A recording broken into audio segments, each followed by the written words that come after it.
समय क्या है? समय का निर्माण कैसे होता है? समय एक वास्तविक घटना है जिसकी वजह से बदलाव की प्रक्रिया चलती रहती है।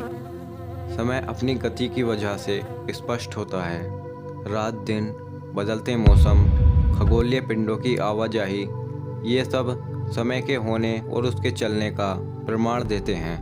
क्या आपने सोचा है कि समय की शुरुआत कहाँ से हुई और इसका अंत क्या है?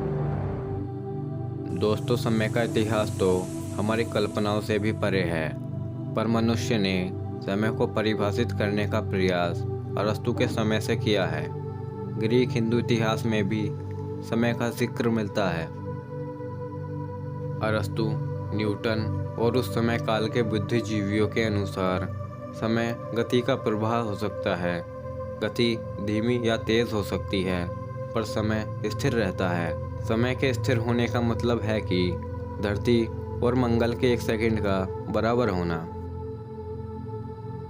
दोस्तों, आइंस्टीन के सिद्धांत थ्योरी ऑफ रिलेटिविटी से पहले समय की चाल को एक जैसा माना जाता था, पर आइंस्टीन के दिए गए क्रांतिकारी सिद्धांत ने समय की परिभाषा बदल दी।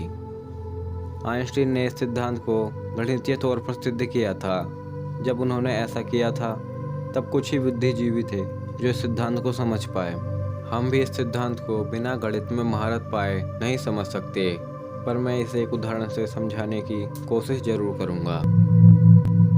आइंस्टीन के हिसाब से समय की गति हर स्थिति में एक समान नहीं हो सकती, यानी पृथ्वी और मंगल का 1 सेकंड बराबर नहीं होगा। खगोलीय पिंडों के द्रव्यमान से स्पेस फैब्रिक पर असर पड़ता है, जिससे समय भी अछूता नहीं है। स्पेस फैब्रिक अलग ही विषय है, जिसे हम किसी अलग वीडियो में परिभाषित करेंगे।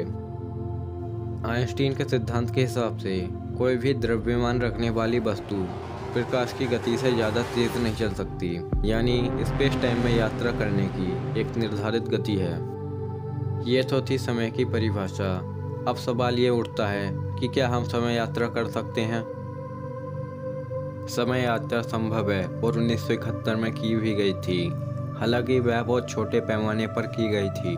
इस एक्सपेरिमेंट का नाम हफीली कीटिंग एक्सपेरिमेंट रखा गया था। इसमें 4 परमाणु घड़ियों को एक हवाई जहाज में रखकर 900 किलोमीटर प्रति घंटा की गति से पृथ्वी के 2 चक्कर लगवाए गए थे। जब वो हवाई जहाज यूएस में वापस आया तो वैज्ञानिकों ने पाया कि हवाई जहाज में रखी एटॉमिक घड़ियों का समय 10 लाख नैनोसेकंड कम था उन घड़ियों से जो पृथ्वी पर रखी हुई थी। ये तकनीकी खराबी नहीं हो सकती, क्योंकि एक परमाणु घड़ी से सटीक कुछ नहीं माना जाता। एक परमाणु घड़ी 1 सेकंड के 1 करोड़ में हिस्से को भी सटीकता से बता सकती है। हालांकि 10 लाख नैनोसेकंड एक बहुत छोटा अंतराल है।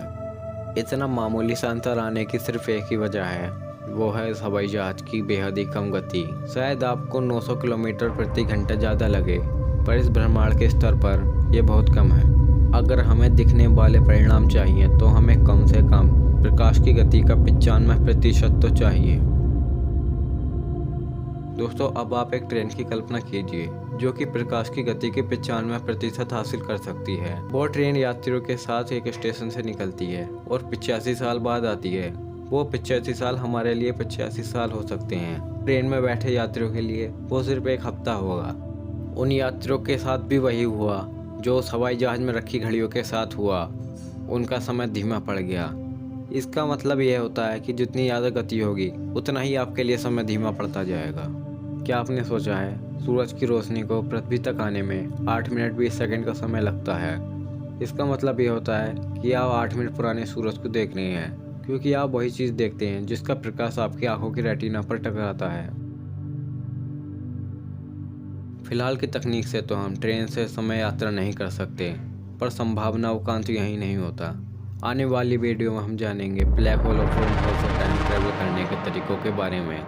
तो स्टे ट्यून और सब्सक्राइब कर लीजिए हमारे चैनल पार्टनर्स फॉर MGF को।